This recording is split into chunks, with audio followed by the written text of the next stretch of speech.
Bikin nangis, wanita ini dinikahi seorang ustadz yang ternyata punya istri. Saat rahasianya terbongkar, hal ini pun terjadi. Ternyata,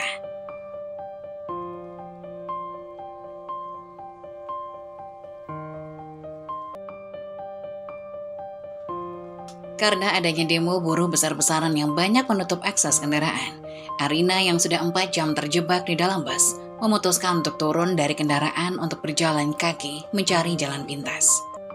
Tak terasa hari semakin gelap, membuatnya ingin cepat-cepat pulang agar masih sempat belajar untuk ujian akhir semester yang akan berlangsung besok.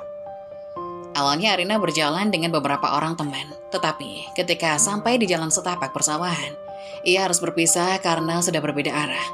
Sepanjang jalan setapak yang dipenuhi persawahan itu memang sepi jika menjelang maghrib, tetapi itu adalah satu-satunya jalan alternatif untuk masuk perkampungan rumahnya. Terdengar masjid dan musola sudah mulai mengumandangkan tadarus, yang berarti akan tiba waktu maghrib.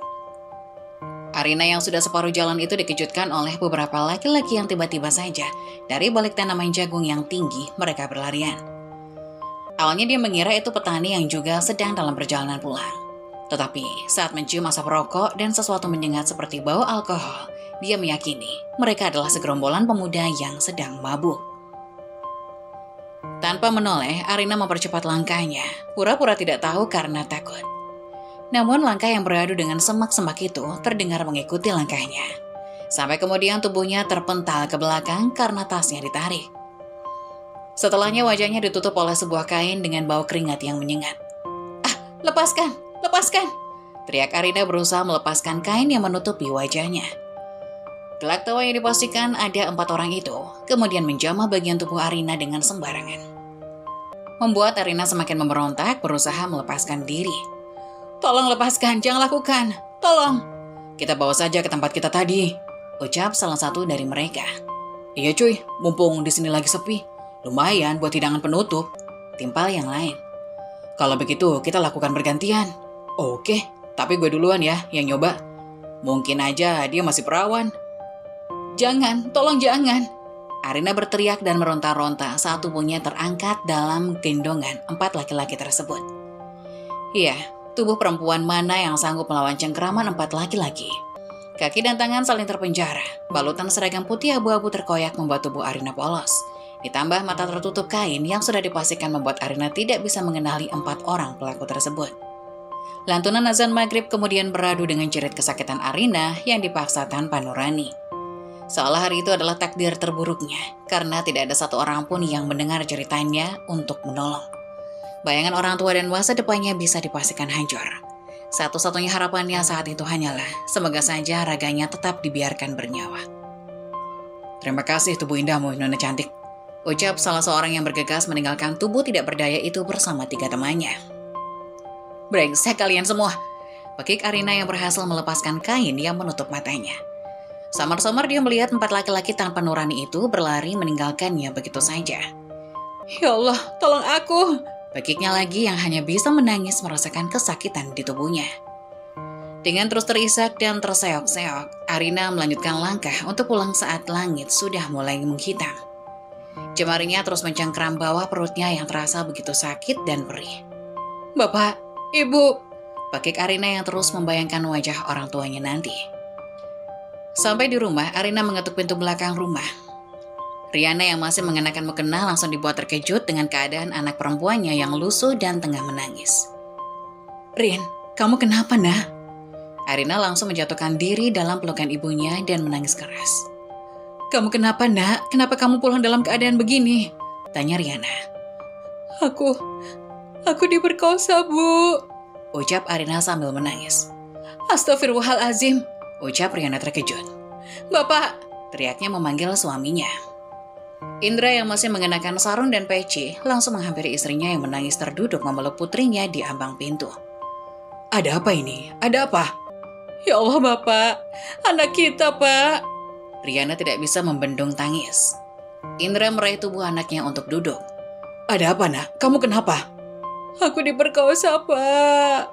Arina menangis dalam pangkuan bapaknya. "Ya Allah ya Rob." Bibir Pak Indra bergetar dengan mata memanas. "Siapa yang melakukannya nak?" Arina menggeleng. Aku nggak tahu, Pak. Aku disekap dan mataku ditutup sama mereka. Di mana? Di mana kamu disekap sama mereka? Indra mengusap wajah anaknya pilu. Di ladang jagungnya Pak Tommy. Ya Allah anakku. Ya Allah anakku. Bagaimana ini? Riana mulai histeris. Ada berapa orang? Bilang sama bapak nak. Bapak akan cari mereka. Indra menangkap wajah anaknya. 4 orang. Ada 4 orang. Jawab Arina yang sudah tersengal-sengal oleh tangis. Indra yang sudah dipenuhi amarah langsung mendatangi ladang jagung tersebut dengan meminta bantuan beberapa orang kampung untuk mencari pelakunya. Bahkan langsung mendatangkan polisi saat itu juga. Namun seperti sudah menjadi takdir, segala bentuk pencarian dan penyelidikan berbulan-bulan tidak menemukan titik terang. Dari sanalah gunjingan tentang Arina dimulai. Tidak sedikit yang menuduh jika gadis yang masih berusia 17 tahun itu bukan diperkosa, melainkan memang salah pergaulan. Mengingat pergaulan anak zaman sekarang yang sudah di luar batas. Akibat tragedi tersebut, Arina yang akhirnya hamil terus putus sekolah dan menjadi beban keluarga karena menjadi bulan-bulanan bahan gunjingan. Terlebih, Indra yang merupakan sekretaris desa harus menelan pil pahit karena peristiwa anak perempuannya telah menggemparkan desa. Sebab dia pun tidak luput dari bulan-bulanan warga, dianggap sebagai orang tua yang gagal mendidik anak. Awalnya, salah seorang pihak dari keluarga menyarankan untuk menggugurkan kandungan Arina. Namun karena peristiwa tersebut sudah terlanjur menggemparkan dan membuat Arina putus sekolah, Indra dan Riana menolak. Terlebih lagi orang yang paham agama, itu adalah dosa besar yang bisa mendatangkan malapetaka. Sebagai orang tua, mereka tidak mau Arina menanggung beban yang lebih berat lagi kelak. Toh bagaimanapun, bayi itu tidak bersalah dan tidak berhak dianggap makhluk yang berdosa. Justru dia adalah makhluk yang memiliki hak untuk dilahirkan dan hidup. Selama kehamilan, Arina memilih menutup diri.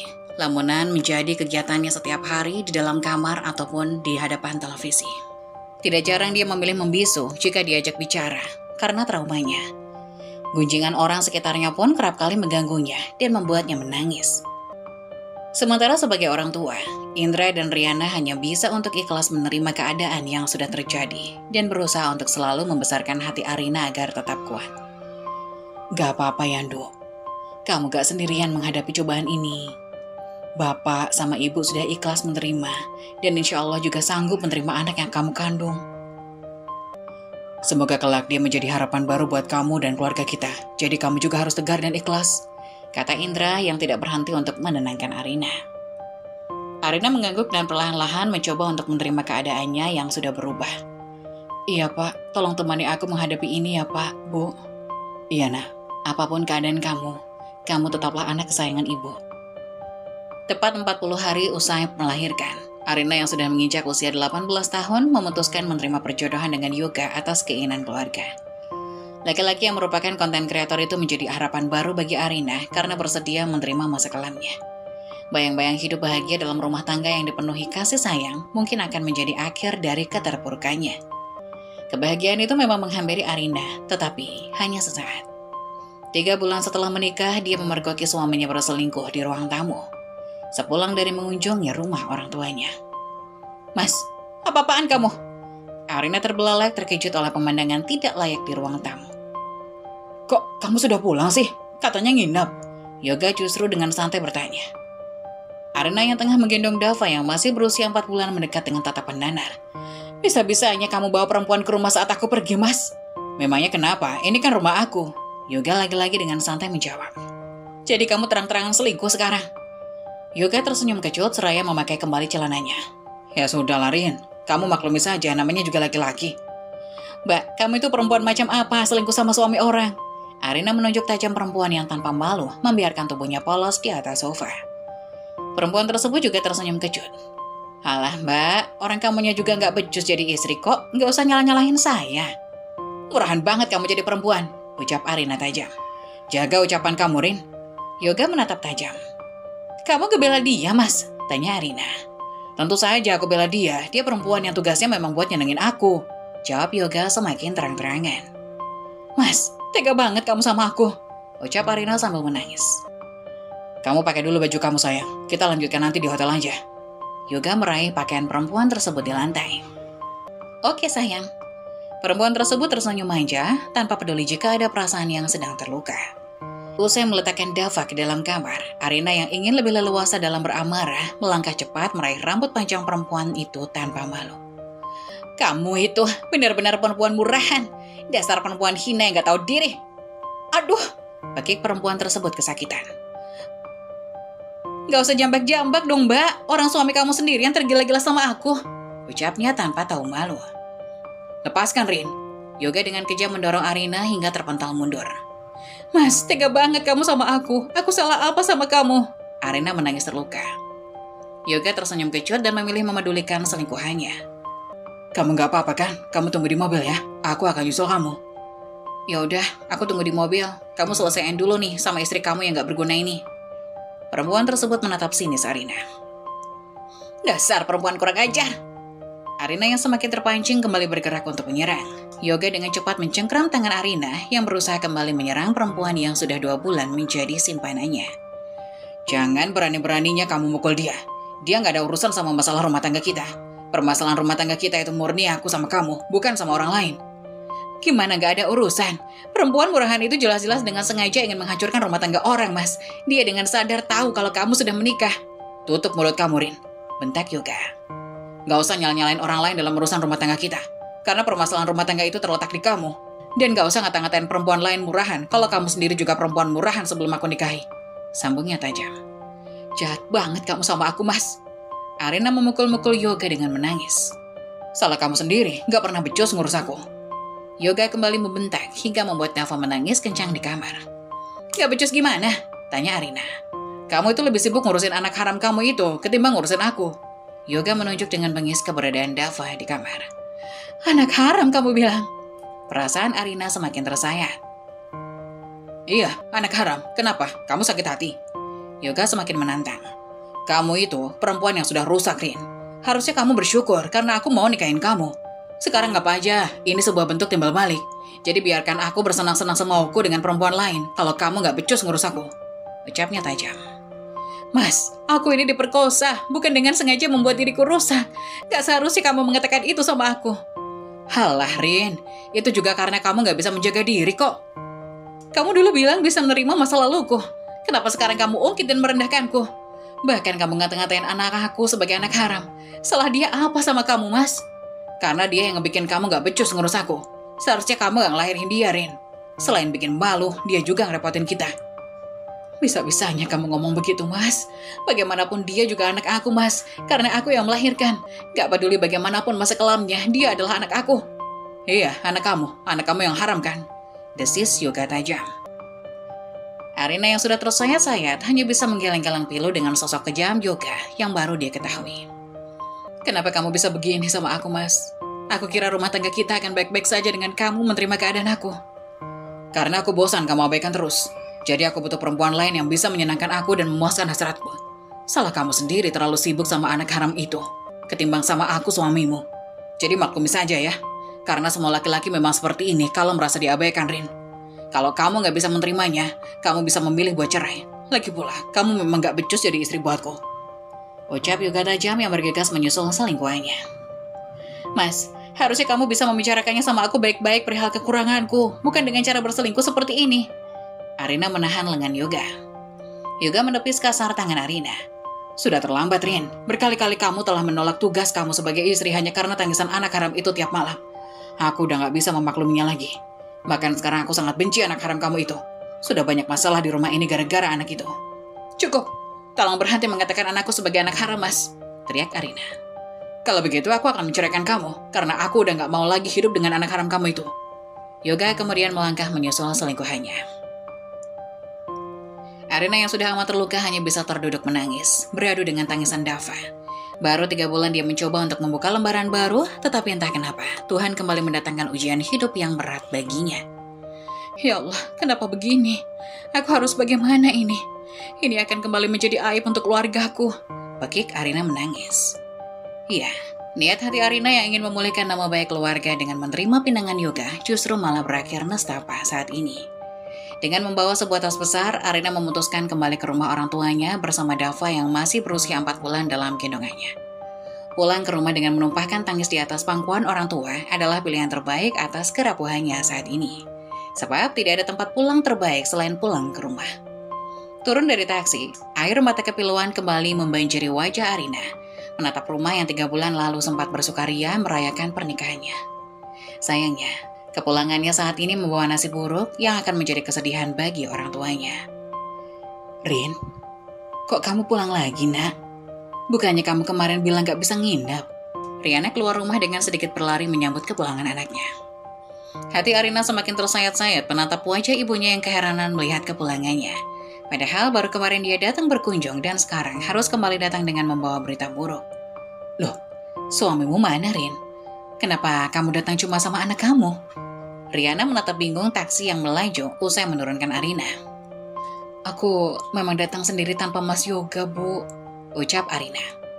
Riana kemudian menatap penuh tas koper Arina yang besar di samping Arina.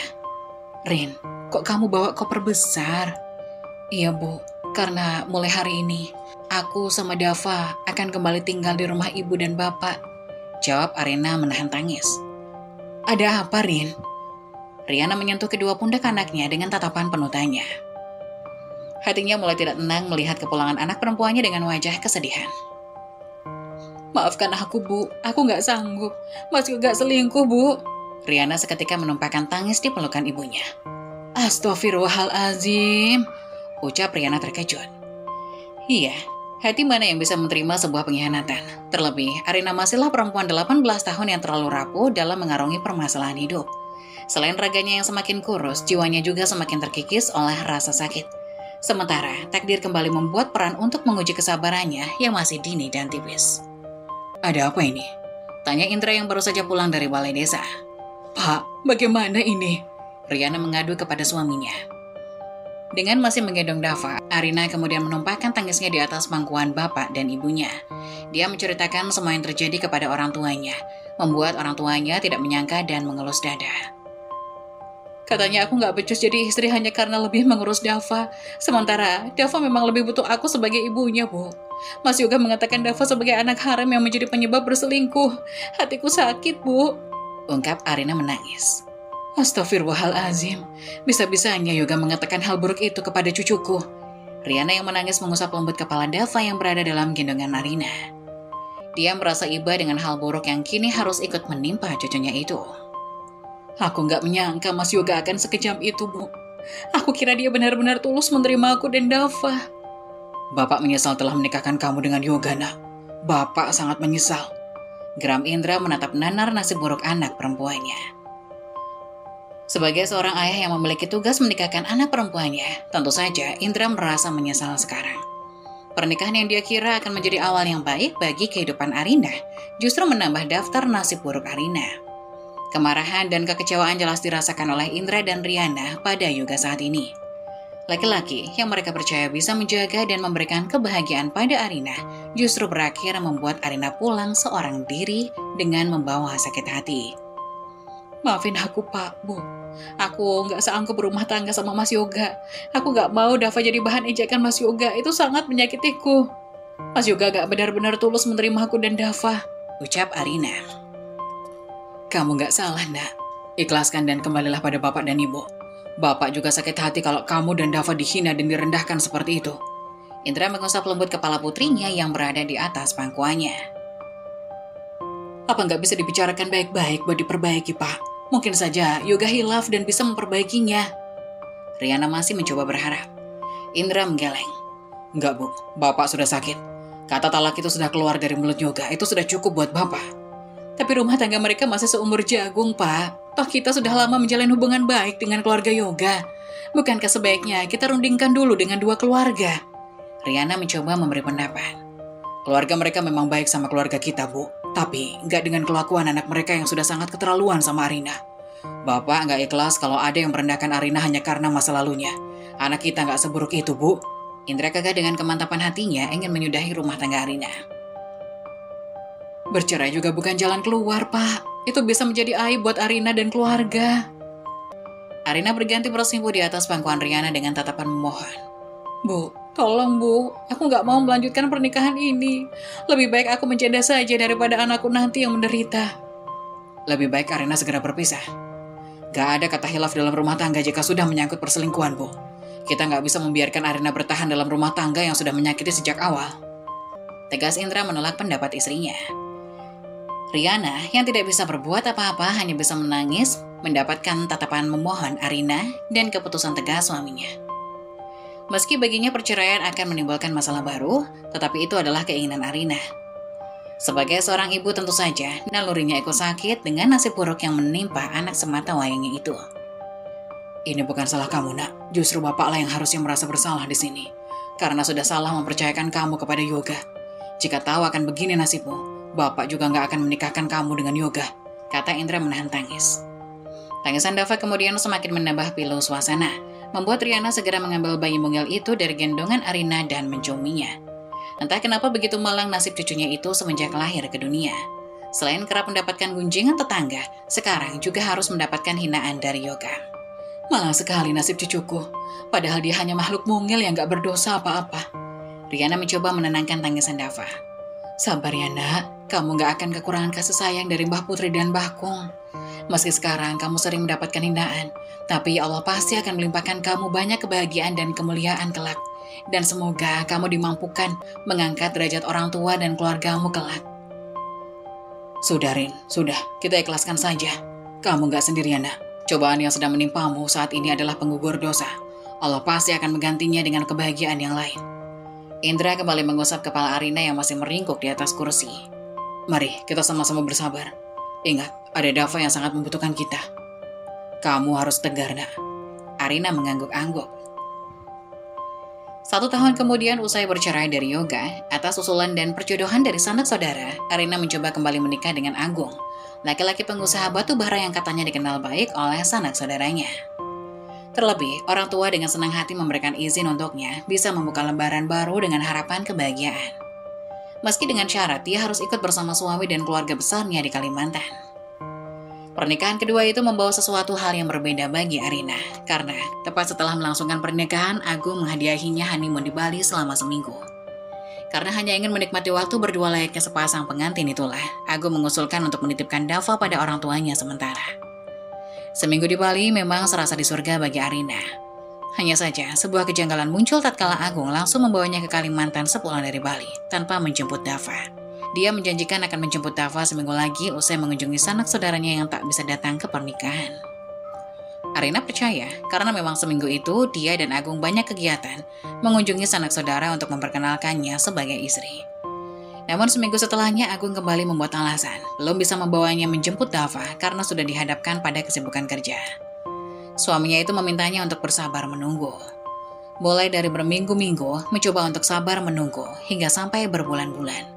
Sebuah permasalahan pun perlahan-lahan muncul, tatkala Arina mulai banyak dituntut oleh keluarga besar Agung dalam urusan tugas seorang istri.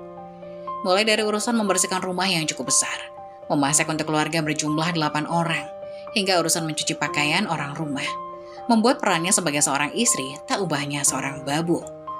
Rin, baju dinasnya papa udah dicuci belum? Tanya perempuan tambun dengan wajah judes menghampiri Arina yang tengah berkutat di dapur. Belum mah, saya belum sempat cuci karena kemarin Mbak Silva sama Mas Tio juga minta dicucikan bajunya. Jelas Arina mengaduk kuah panci besar. Iya, bahkan 2 saudara ipar Arina yang sudah berkeluarga itu seringkali meminta bantuannya dalam urusan mencuci pakaian kotor. Alasannya karena terlalu sibuk bekerja dan tidak ada waktu untuk mengurus perintilan rumah. Kamu itu gimana sih? Papa sama mama itu mau ada pertemuan penting hari ini. Baju dinas itu wajib dipakai. Mama kan sudah minta tolong sama kamu dari kemarin. Masa diminta tolong begitu aja nggak dilaksanain? Kamu itu bisa jadi menantu nggak sih di rumah ini? Omel Kartika. Tanpa daya, Arina hanya bisa menahan kesakitan hati dan raganya sejak berstatus menantu yang notabene babu tanpa upah di rumah besar itu. Maaf ma, nanti akan segera saya cucikan pakaiannya setelah masak. Halah, udah keburu nggak bisa kepake baju dinasnya kalau kamu cucikan sekarang. Acara mama sama papa itu udah nanti siang. Tahu begini mending nyuci di laundry saja daripada nyuruh kamu yang banyak lelatnya. Omel Kartika. Hembusan nafas sesal seraya mencoba untuk bersabar menjadi makanan sehari-hari bagi Arina. Semenjak menjadi istri Agung sebagai menantu yang jauh dari keluarga, dia tidak bisa membantah karena takut akan menjadi masalah di dalam rumah tangganya yang baru saja dia bangun. Cuma masak sup iga aja dari tadi nggak kelar-kelar. Kamu jangan santai-santai kalau di dapur. Masih banyak urusan keluarga yang belum kamu lakuin. Ingat, Perempuan kalau sudah jadi istri dan menantu di rumah mertua harus patuh dan rajin ngurus rumah. Kartika kembali ngomel. Iya ma, sebentar lagi sudah matang kok masakannya, ucap Arina pilu. Sampai suatu malam Arina kemudian memberanikan diri menyampaikan keluh kesahnya kepada suaminya. Mas, ini udah 3 bulan aku nunggu. Kapan kamu akan beneran nganter aku buat jemput Dava? Aku udah kangen banget sama Dava, Mas. Kamu itu selalu itu terus yang ditanyain. Ngurus rumah aja gak becus, mau nambah-nambahi beban dengan membawa Dava ke sini. Timpal Agung kesal. Mas, kamu kan udah janji sama aku bakal jemput Dava. Kok kamu tiba-tiba ngomong gitu? Arina mulai gak mengerti. Alah Rin, udahlah, gak usah bawa Dava ke sini. Nanti malah bikin ribet rumah. Kamu sendiri aja ngurus rumah masih kewalahan kok. Biarkan aja Dava tinggal sama orang tuamu. Lagi pula, orang tua kamu masih sehat dan bisa jagain Dava kan? Agung mulai sengit. Tapi dia anak aku, Mas. Dia masih membutuhkan aku sebagai ibunya. Sudah seharusnya aku yang merawatnya, bukan orang tuaku. Debat Arina. Kamu bisa gak sih nurut sama perkataanku? Bantah terus dari tadi. Bentak Agung dengan tatapan tajam. Kamu kok tiba-tiba begini? Bakik Arina menahan tangis. Kamu itu jadi perempuan gak usah banyak maunya. Tugas kamu sebagai istri itu nurut sama suami. Kalau aku bilang gak usah bawa Dava ya gak usah. Ngurus suami aja gak becus mau ngurus anak segala, kata Agung. Bukan aku yang gak becus ngurus rumah, tapi mereka semua yang seenaknya sama aku di rumah ini, Mas. Seru Arina kesal, menumpahkan apa yang sudah dipendamnya selama ini. Sebuah tamparan keras membuat Arina tersungkur di atas kasur. Jangan berani-berani menghina keluargaku, kamu, Rin. Agung semakin naik pitam. Arina memegang pipinya dengan menangis terseduh-seduh. Laki-laki yang katanya dikenal baik oleh salah satu sanak saudaranya itu rupanya tidak sesuai kenyataan. Kenyataannya memang aku dijadikan babu di rumah ini, Mas. Apapun yang aku lakukan selalu dicela sama keluarga kamu, lirihnya. Agung kembali ringan tangan dengan mencengkram wajah Arina. Dengar ya kamu, di mana-mana tugas istri itu memang jadi babu buat ngurus rumah. Kalau kamu keberatan, aku bisa memulangkanmu selamanya ke orang tua kamu dan anak harammu itu. Lagi-lagi, sebutan anak haram mengoyak hati Arina. Dia bukan anak haram, Mas. Kalau begitu harusnya dia punya bapak, bukan malah menjadi benalu dalam rumah tangga kita, desis Agung. Arina meremas kuat spray atas luka hatinya yang kembali tergores ke permukaan. Dia anak yang lahir dari rahimku. Sudah seharusnya aku membesarkannya. Dia bukan anak haram. Dia hanya manusia tak berdosa yang memang seharusnya dilahirkan, lirihnya pilu. Lahir tanpa tahu siapa bapaknya adalah anak haram, Rin. Dan itu akan membawa sial jika kamu membawanya ke rumah ini. Tolong jangan menghina anakku, Mas. Dia bukan alasan yang pantas untuk kamu salah-salahkan. Kalau begitu silakan pilih, aku atau anak harammu itu. Agung semakin bengis. Sekujur tubuh Arina bergetar oleh tangis perih dan kegetiran. Aku gak nyangka kalau kamu akan setega itu sama aku, Mas. Jawab, bentak Agung. Sejak ketidakberdayaan Arina hari itu, Agung semakin ringan tangan padanya. Terlebih jika dia merengek minta ingin berkunjung pulang ke Jawa. Belum lagi, mertua dan saudara iparnya semakin menjadi memperlakukannya tanpa nurani. Pilihannya dalam bertahan adalah penjara yang penuh siksaan setiap harinya. Lagi-lagi, kepulangan Arina ke rumah orang tuanya membawa kabar buruk dari pernikahannya bersama Agung yang hanya bertahan 6 bulan itu. Pernikahan penuh siksaan itu membuatnya memilih pulang ke pangkuan orang tua usai mendapatkan talak yang dilayangkan Agung. Assalamualaikum, Bu. Arina mengetuk pintu. Waalaikumsalam, sahut Riana dari dalam. Mendengar suara ibunya, Arina yang berusaha untuk tersenyum tepat pintu di hadapannya terbuka. Rin, kamu pulang, nak? Kok nggak ngasih kabar kalau datang? Kami semua kangen banget sama kamu. Riana langsung memeluk Arina penuh kerinduan dan kebahagiaan. Aku juga kangen sama kalian, Bu. Ucap Arina memeluk erat tubuh ibunya seraya menahan tangis. Rin, apa kabar, nak? Indra yang muncul dari dalam rumah langsung menghampiri untuk memeluk anak perempuannya. Bapak. Arina berganti memeluk bapaknya dengan perasaan semakin sesak karena menahan tangisnya. Suami kamu mana? Riana celingukan menatap sekeliling mencari sosok Agung. Arina melepas pelukan bapaknya dan tertunduk pilu bersama isakan. Aku pulang seorang diri, Bu. Riana membeku dan dibuat bertanya-tanya dengan koper besar di belakang Arina. Rin, kenapa kamu pulang seorang diri dengan bawa koper besar? Seketika itu Arina langsung menangis pilu menatap kedua orang tuanya. Bu, Pak. Ada apa, Rin? Kenapa kamu menangis, nak? Indra menatap khawatir anak semata wayangnya pulang dengan menangis terisak-isak. Rin, kenapa lagi, nak? Ada apa ini? Tanya Riana tidak sabar. Pak, Bu, aku ditalak. Lirih Arina tersengal-sengal oleh isak tangis. Tubuh Indra dan Riana seketika lemas mendengar kabar buruk itu. Tatapannya kemudian menelisik tubuh anak perempuannya yang terlihat begitu malang. Tubuh mengurus dengan dipenuhi bekas luka dan lebam selama menjalani pernikahan kedua. Kenapa sama tubuh kamu, Nak? Kenapa banyak luka begini? Siapa yang melakukan itu, Rin?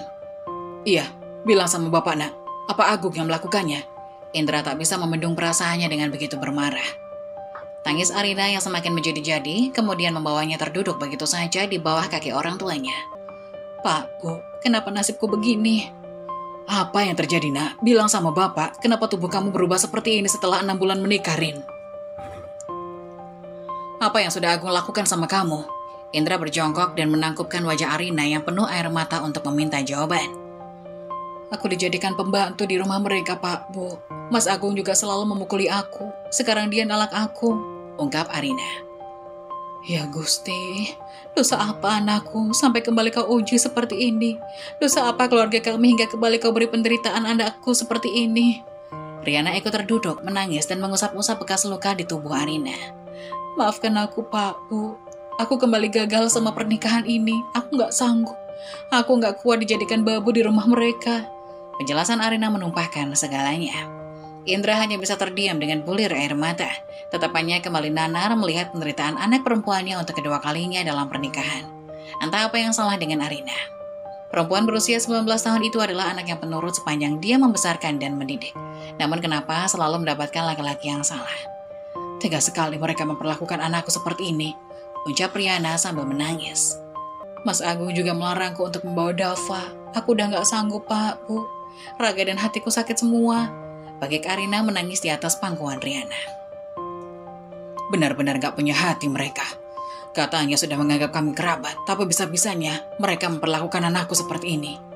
Indra mengeraskan rahang bersama bulir air mata. Bagaimana ini, Pak? Kenapa anak kita mendapatkan perlakuan seperti ini? Tanya Riana tak mengerti. Bapak yang akan mengurus berkas-berkasnya, Rin. Kamu gak perlu bertemu sama Agung selama proses gugatan. Semuanya Bapak yang akan mengurus. Indra penuh tekad dan amarah bersiap untuk pergi menemui sanak saudara yang sudah memperkenalkan Agung kepada keluarganya 6 bulan lalu. Bapak mau kemana? Tanya Riana. Bapak akan ketemu kerabat yang sudah mengusulkan perjodohan Arina dengan Agung. Katanya mereka mengenal baik sosok Agung. Tapi apa sekarang? Bapak harus meminta penjelasan sama mereka. Bapak nggak terima Arina mendapat perlakuan seperti ini. Jelas Indra pilu. Jangan melakukan hal nekat, Pak. Bagaimanapun mereka sanak saudara kita. Kita bisa membicarakannya dengan kekeluargaan. Riana berusaha menahan suaminya. Gak bisa, Bu. Jangan mentang-mentang mereka adalah saudara-saudara kamu. Lalu kamu akan diam saja diperlakukan seperti ini. Bentak Indra. Pak, tolong jangan membuat keributan. Aku malu kalau sampai banyak orang tahu tentang masalah ini. Pinta Arina. Indra menggeleng. Gak bisa, Nak. Bapak gak bisa membiarkan semua ini. Bapak harus menjadi orang terdepan untuk melindungi kamu dan membela kamu. Karena ini sudah menjadi tugas Bapak. Bapak gak akan membiarkan siapapun berani merendahkan keluarga kita. Bapak juga sakit hati kamu mendapatkan perlakuan seperti ini. Dengarkan Arina, Pak. Jangan pergi dengan membawa amarah seperti ini. Apa kata tetangga nanti kalau masalah ini jadi kehebohan? Riana ikut membujuk. Indra mengusap kasar wajahnya berusaha untuk meredam amarahnya. Astagfirullahalazim. Tolong berikan kekuatan pada aku untuk bersabar, Gusti. Maafkan aku, Pak. Aku kembali menjadi aib buat keluarga karena gagal membina rumah tangga yang kedua ini, kata Arina penuh rasa bersalah. Indra menggeleng dan mengusap lembut kepala Arina. Enggak, Nak. Kamu enggak salah. Jangan salahkan diri kamu. Bapak mengenal baik diri kamu. Karena Bapak yang mendidik kamu. Kamu bukan anak yang sengaja membuat masalah. Mereka saja yang bukan manusia karena berani merendahkan kamu. Tangis Arina semakin tergugu saat bersimpuh di bawah kaki bapaknya. Sudah, Rin, sudah. Kamu tenangkan diri kamu di rumah. Biarkan Bapak yang mengurus semuanya. Indra mengangkat tubuh anak perempuannya untuk memeluknya. Usai kepergian Indra membawa amarah, Dava yang sudah bisa berjalan itu kemudian menghampiri perempuan yang masih familiar dalam ingatannya. Bunda, Dava, ini Bunda, Nak.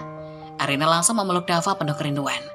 Ia beruntung bocah yang masih dalam pertumbuhan menggemaskan itu tidak melupakan sosok ibunya, karena dia tampak senang menyambut kepulangan Arina. Maafin Bunda ya, Nak. Bunda harus membawa kamu dan merawat kamu, tapi Bunda malah ninggalin kamu di sini.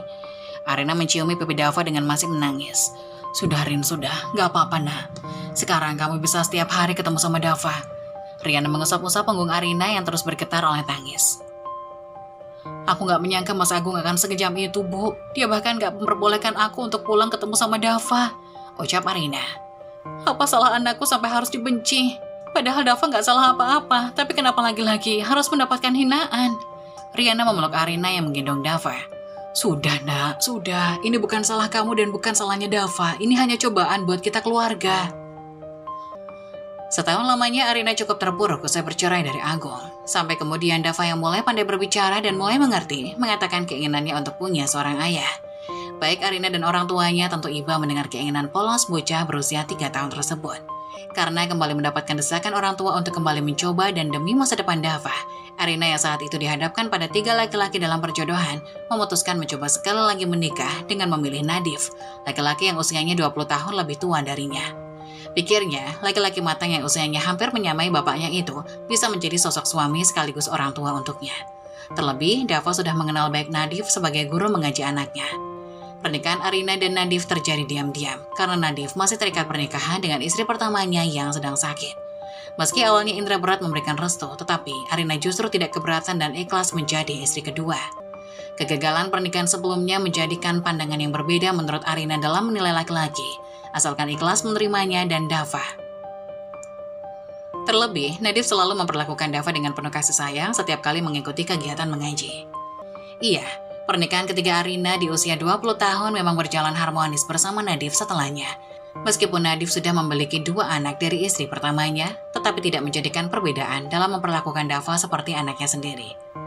Kehadiran Nadif menjadi kebahagiaan Dava. Setiap selesai mengaji, Nadif akan selalu mengantar bocah perempuan berusia 3 tahun itu pulang sekaligus untuk mampir. Karena status pernikahan yang diam-diam, Nadif hanya bisa menginap beberapa kali dalam seminggu. Gunjingan menjadi makanan sehari-hari Arina dan keluarga semenjak menikah saat itu. Meski begitu, Arina berusaha untuk tidak mempedulikan selama pernikahan yang dia lakukan sah di mata agama dan tidak merugikan orang lain. Dia akan tetap pada tujuannya dalam membina rumah tangga. 1 tahun lamanya rumah tangga Arina dan Nadif berjalan harmonis tanpa percekcokan dan masalah yang berarti. Sayangnya, takdir kembali memberikan peran memilukan bagi Arina. Tepat saat Arina tengah menyuguhkan secangkir kopi di sore hari kepada Nadif yang baru saja pulang dari mengajar ngaji. Mau aku buatkan pisang goreng, Bi? Mumpung pisangnya udah ada yang matang, tawar Arina tatkala meletakkan secangkir kopi di atas meja. Kebiasaannya dalam menyambut kepulangan Nadif setiap sore. Boleh, Bun. Pisangnya yang ditaburin parutan kelapa sama susu kayak kemarin ya. Nadif dengan senang hati mengiyakan. Itu bukan parutan kelapa, Bi, tapi parutan keju. Arina tersenyum lucu. Habisnya kayak parutan kelapa. Nadif tertawa. Dava mau pisang keju juga nggak? Kayak Abi? Tanya Arina kepada anaknya yang sejak tadi anteng duduk di pangkuan Nadif. Mau, seru Dava dengan wajah riangnya. Arina tersenyum. Ya udah, Bunda buatin ya. Sambil menunggu pisang kejunya matang, Nadif mengajak Dava untuk menonton kartun di televisi. Iya Abi, nonton kartun. Seru Dava senang dengan usulan tersebut. Arina tersenyum bahagia setiap kali melihat kebersamaan mereka yang seperti sebuah pemandangan yang indah. Sebab hal itu adalah impiannya sejak dulu dalam membina rumah tangga. Melihat Dava mendapatkan kasih sayang dari seorang ayah. Dava dari kemarin kalau mau tidur nanyain kamu terus, Bi. Kamu jadi nginep kan hari ini? Tanya Arina. Iya, hari ini aku jadi nginep kok, Bun. Jadi nanti kita tidur bareng-bareng bertiga. Kata Nadif mengusap lembut kepala Dava. Arina kembali tersenyum. Karena semenjak kehadiran Nadif, hari-hari Dava penuh dengan keceriaan. Membuatnya sebagai ibu pun ikut merasakan kebahagiaan. Meski rumah tangga yang dibinanya bersama Nadif penuh gunjingan dan celaan, tetapi dia mencoba untuk menerima berbagai resiko. Assalamualaikum. Seru sebuah suara perempuan yang langsung membuyarkan kebahagiaan 3 orang di ruang tamu tersebut. Jadi di sini keberadaan kamu bersama perempuan murahan itu, Mas. Cercanya yang langsung melangkah masuk. Mega, kamu kok? Nadif langsung beranjak berdiri terkejut dengan kedatangan istri pertamanya. Iya, ini aku. Kenapa? Kamu kira aku gak akan bisa tahu perempuan murahan yang kamu sembunyikan selama ini dari aku? Perempuan bernama Mega itu menunjuk tajam Arina yang tampak terkejut. Abi. Dava yang ketakutan langsung memeluk kaki Nadif. Dasar anak haram. Mega menatap tajam Dava. Arina langsung memeluk Dava. Memang kenyataannya anak kamu itu anak haram dari perempuan murahan kayak kamu. Mega semakin bengis menunjuk-nunjuk Arina. Mega tolong tenang, jangan bikin keributan. Kita bisa membicarakan ini baik-baik. Gak enak kalau sampai didengar tetangga. Nadif berusaha membujuk. Biarkan saja semua orang tahu. Biar kalian yang gak tahu malu ini menjadi tontonan sekalian. Mega semakin sengit. Ada apa ini? Indra muncul bersama istrinya dengan begitu terkejut. Dan ini dia, orang tua yang justru membiarkan anak perempuannya merebut suami orang. Cerca Mega pada Indra dan Riana. Jaga mulut kamu, Mega. bentak Nadif. Beberapa tetangga yang mendengar keributan tersebut mulai berdatangan melihat. Bahkan ada yang merekam, membuat Arina yang tidak ingin membawa Dava masuk ke dalam masalah, dia pun menitipkannya pada ibunya untuk pergi menjauh. Mbak, kita bisa membicarakan ini baik-baik secara kekeluargaan. Indra mencoba menengahi. Secara kekeluargaan gimana? Anda itu sebagai orang tua mikir nggak? Jadi bapak kok nggak bisa mendidik anak? Seharusnya Anda itu melarang, bukannya malah merestui. Paham agama kok nggak paham tata krama? Mega terus mencela. Bu, tolong jangan menghina bapak saya, cukup saya saja. Jangan orang tua saya. Arina memohon. Mega melotot tajam. Kenapa? Perempuan murahan seperti kamu itu memang salah didikan dari orang tua. Makanya sampai hamil di luar nikah dan ngerebut suami orang. Cukup, Mega. Bagaimanapun juga, aku sama Arina sudah sah jadi suami istri. Kamu gak bisa menghinanya seperti itu. Nadif menatap penuh permohonan. Bisa-bisanya selama aku sakit kamu malah tergoda sama perempuan rusak dan anak harammu itu. Mas, apa hebatnya perempuan yang sudah berkali-kali menjanda itu? Kamu dibujuk rayu apa sama dia? Sampai kamu tega mengkhianati aku diam-diam. Mega mendorong-dorong dada Nadif yang memang masih berstatus sebagai suaminya. Maafkan aku, Mega. Tapi ini sudah terjadi. Arina sudah jadi istriku, ucap Nadif. Aku gak ikhlas kamu menikah lagi, Mas. Apalagi kamu menikahi perempuan beraib ini. Aku minta ceraikan dia dan pulang ke rumah sekarang. Teriak Mega menunjuk sengit Arina yang hanya bisa menangis dalam rangkulan ayahnya. Kamu kalau murahan, setidaknya jangan jadi pelakor. Masih banyak laki-laki butuh belayan di luar sana. Kamu bisa jual diri ke mereka, ucapnya tajam. Mendengar itu, tangis Arina semakin pecah. Ingat, Mas, saat ini aku sedang mengandung. Kalau kamu memilih mempertahankan perempuan beraib ini, maka aku akan menggugurkannya. Mega mulai mengancam sambil menunjuk-nunjuk perutnya yang memang sedang mengandung. Kalau sampai mati aku gak akan pernah ikhlas kamu menikah lagi. Dan itu akan menjadi dosa besar buat kamu sebagai seorang suami. Mendengar ancaman dari Mbak Mega, istri pertamanya itu, Nadif terlihat begitu ketakutan. Bagaimana tidak, suami mana yang tidak panik mendengar ancaman dari istrinya yang akan menggugurkan buah hati yang sedang dikandung. Bahkan bayi itu pun tidak tahu apa-apa, bayi yang tidak berdosa. Tunggu Mega, kamu jangan bilang begitu. Kita bisa bicarakan hal ini dengan baik-baik, kata Nadif. Apa yang harus dibicarakan dengan baik-baik, Mas? Semua ini udah jelas. Kamu begitu tega melakukan ini semua. Lihat sekarang. Akulah yang jadi korban di sini, jawab Mbak Mega. Aku tahu ini berat untukmu, tapi apakah harus diselesaikan dengan cara begini? Arina adalah istriku yang sah, dan kamu juga tahu hal itu. Tidak mudah bagiku untuk menceraikannya seperti permintaanmu. Kenapa nggak bisa, Mas? Kamu telah tega melakukan ini semua dengan dia di belakangku dengan mudahnya. Lalu kenapa kamu tidak bisa menceraikannya? Apa kamu tidak setegak itu dengan dia, dan kamu lebih milih tega denganku dan calon bayi kita ini? Bukan begitu maksudku. Nadif terlihat kebingungan menjawab pertanyaan dari Mega.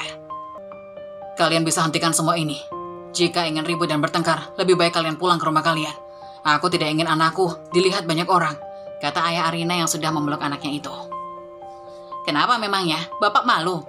Harusnya kalau bapak malu dengan tingkah laku anak bapak itu, harusnya bapak beritahu dia. Merebut suami orang itu adalah sebuah kesalahan besar, kata Mbak Mega. Sudah, aku ingin selesaikan ini di rumah kita. Aku tak ingin masalah ini kemana-mana dan jadi tontonan semua orang, kata Nadif sambil menarik tangan istri pertamanya itu. Aku pun tidak bisa berkata-kata lagi. Kulihat kepergian Mas Nadif bersama istrinya itu keluar dari rumah. Hatiku hancur berkeping-keping, kenyataan yang harus aku terima sangatlah pahit. Pria yang kukira baik, yang dapat membimbingku menjadi seorang wanita yang benar, kini ternyata bermuka dua. Tega menipuku dan tidak berkata jujur. Semua angan-anganku hancur lebur begitu saja. Ternyata Mas Nadif mempunyai istri lain dan tengah mengandung anaknya. Kini aku pasrah, entah apa yang harus akan terjadi besok. Hanya keluargaku lah yang selalu mendukung dan menerima apa adanya diriku. Arina, saya ingin bertanya padamu. Aku pun terkejut mendengar ayahku tiba-tiba memanggilku dari arah belakang. Saat itu aku sedang melamun di sofa depan dekat dengan jendela. Ada apa ya? Jawabku sambil memandang ke arah pria yang kukenal kuat seumur hidupku. Ayah khawatir dengan dirimu, nak. Maafkan ayah, apabila ayah belum bisa menjadi seorang ayah yang baik untukmu. Semua apa yang kamu alami selama ini, itu tak terlepas dari kegagalan ayah dalam menjaga kebahagiaan dan kehormatanmu. Ayah terlalu berambisi dan tergesa-gesa mengambil keputusan dalam memilihkanmu seorang pria untuk menjadi pendamping hidupmu, tanpa mengetahui lebih dalam siapa pria itu. Dan akhirnya kamu menjadi korban dari kegagalan ayah. Maafkan ayah, Rina. Maafkan, kata ayah kepadaku sambil kulihat air matanya menetes penuh dengan penyesalan. Ayahku begitu iba dengan nasibku yang begitu tidak beruntung dan selalu mendapatkan kesialan. Sudah, ayah lupakan. Aku tidak apa-apa kok. Nasibku memang seperti ini. Tuhan telah menggariskan bahwa aku harus menjalani hidup yang berat. Ayah tidak perlu khawatir dan merasa bersalah. Insya Allah aku ikhlas kok. Namun bagaimana dengan nasib pernikahanmu ini jika Nadif benar-benar akan menceraikanmu dan memenuhi keinginan istrinya yang tengah hamil itu? Bagaimana? Apa kamu akan menjadi janda lagi? Atau bagaimana jika istri Nadif itu mau dimadu? Akankah kamu bersedia untuk menjadi istri kedua? Ayah belum siap, nak. Kamu bisa lihat sendiri istri pertamanya. Aku tidak yakin jika kamu akan bahagia hidup bersama Nadif kelak. Aku tidak tahu, ayah. Semua sudah kupasrahkan dengan keputusan Mas Nadif. Jika memang dia lebih memilih menceraikanku, aku akan siap menjadi janda untuk kesekian kalinya. Namun, jika aku akan menjadi madunya, menjadi istri kedua, aku lebih baik mundur. Aku tidak ingin menyakiti hati istri dan anaknya kelak. Sudah cukup penderitaanku ya. Aku tidak ingin menjadi penghalang bagi orang lain, dan aku tidak ingin namaku menjadi lebih buruk lagi di mata orang-orang. Ayah mendukungmu, Arina. Apapun keputusanmu, ayah siap membelamu, dan ayah yakin kamu pasti akan mendapatkan kebahagiaanmu nanti setelah masa-masa ini selesai. Iya ayah, terima kasih. Ayah dan anak itu pun berpelukan saling menguatkan satu sama lain atas apa yang telah menimpa di kehidupan Arina. 3 hari berselang ternyata benar apa yang diprediksi ayahnya, surat gugatan perceraian sampai di rumahnya. Akhirnya, Nadif memenuhi keinginan istri pertamanya untuk menceraikanku secepat mungkin. Menerima surat permintaan perceraian itu, aku dan keluarga akhirnya seakan-akan tidak kaget. Mereka langsung mencarikanku seorang pengacara untuk membantu memudahkan proses perceraian. Hingga akhirnya ayah menemukan seseorang pengacara untuk membelaku kelak di persidangan. Pengacara itu seorang pria tampan yang biasa menangani kasus-kasus perceraian, sengketa, dan persidangan. Pria itu bernama Tony, seorang warga dari desa sebelah yang berprofesi sebagai pengacara. Kabar tentang seluk-beluk bagaimana kehidupanku pun sudah banyak Tony dengar. Dari kasus dengan suamiku yang pertama, hingga pernikahan bersama Nadif ini, semua sudah Tony dengar desas-desusnya dari warga sekitar. Banyak warga yang memberitahu Tony bahwa aku adalah seorang wanita yang patut diwaspadai. Mereka membicarakan sesuatu yang jelek tentang diriku, namun Tony mencoba untuk profesional dalam membela kliennya. Saat pertemuan pertama antara Tony dan aku, juga ayahku, Tony termenung saat pertama kali melihatku. Ia terlihat seperti bingung dan kagum, mungkin karena dalam benaknya, benar apa yang dikatakan oleh warga. Memanglah cantik dan menggoda, banyak pria yang pertama kali melihatku akan terpesona. Namun mungkin Tony sudah diwanti-wanti oleh warga agar berhati-hati dengan diriku. Terlihat dari sorot matanya yang akan berhati-hati. Maaf sebelumnya, bisa jelaskan terlebih dahulu kronologi tentang permasalahan perceraian Mbak Arina? Kata Tony yang ingin mengetahui lebih dalam tentang permasalahanku. Maaf Pak Tony, panggil Arina saja, nggak usah pakai Mbak. Jawabku. Soalnya aku risih dipanggil Mbak oleh pria yang masih terlihat seumuran denganku. Oh, iya maaf. Arina, kalau begitu kamu panggil aku Tony saja, nggak usah pakai Pak.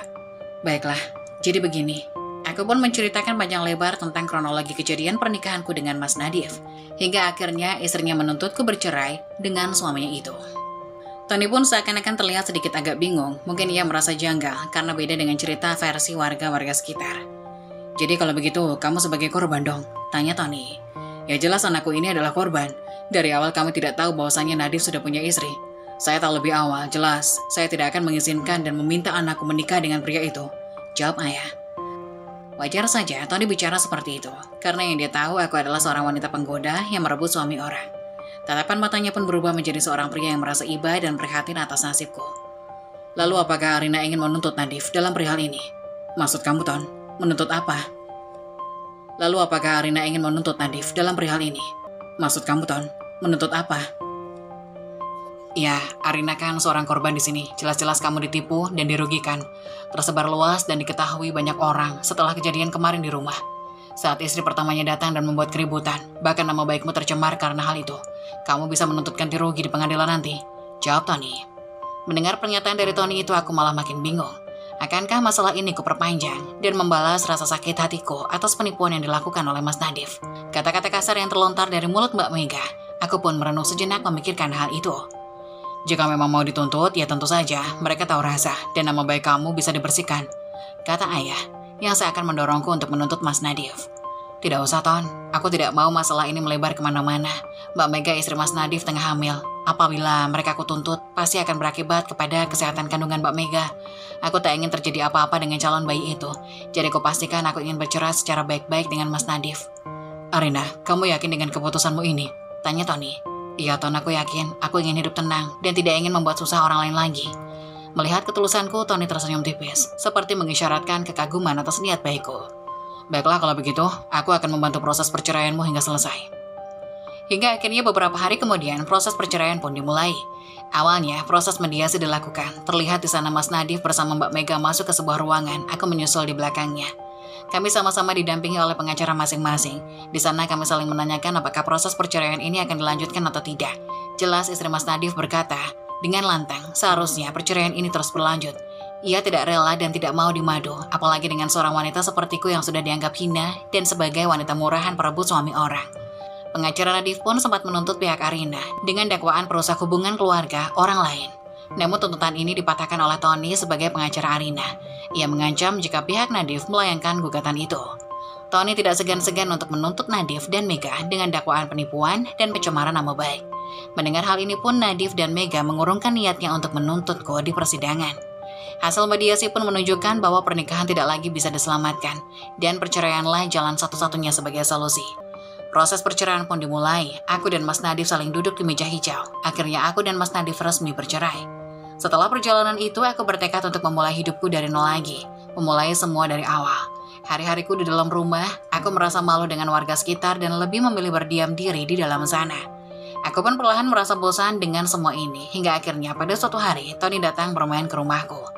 Dia beralasan hanya sekedar mampir dan menanyai kabar ayah dan diriku. Dulu kami sempat bertukar nomor telepon. Semenjak Tony main ke rumahku, lama-kelamaan kami pun semakin dekat. Ia sering menelpon dan perhatian lewat isi pesan yang ia kirim. Tony sempat beberapa kali mengajak pergi keluar. Awalnya aku tolak karena aku merasa tidak enak saja. Seorang janda pergi bersama seorang pria yang bukan murimnya. Namun terkadang aku merasa bosan di rumah dan sesekali aku mengiyakan ajakan Tony itu. Tony adalah pria yang baik. Ia dengan tulus menerima kekuranganku ini. Tony beranggapan masa lalu buruk adalah sesuatu yang harus ditinggalkan, menyimpan kebaikan, dan jadikan masa lalu sebagai pengalaman. Pernah suatu saat Tony mengutarakan perasaannya ingin meminangku sebagai istri. Aku pun merasa nyaman dan menaruh simpati kepada pria itu. Namun, aku tidak ingin gegabah. Aku mengalami kegagalan untuk pernikahanku yang kesekian kalinya. Aku memilih bersabar, menikmati proses, hingga aku benar-benar siap untuk menjalin dan membangun bahtera rumah tangga.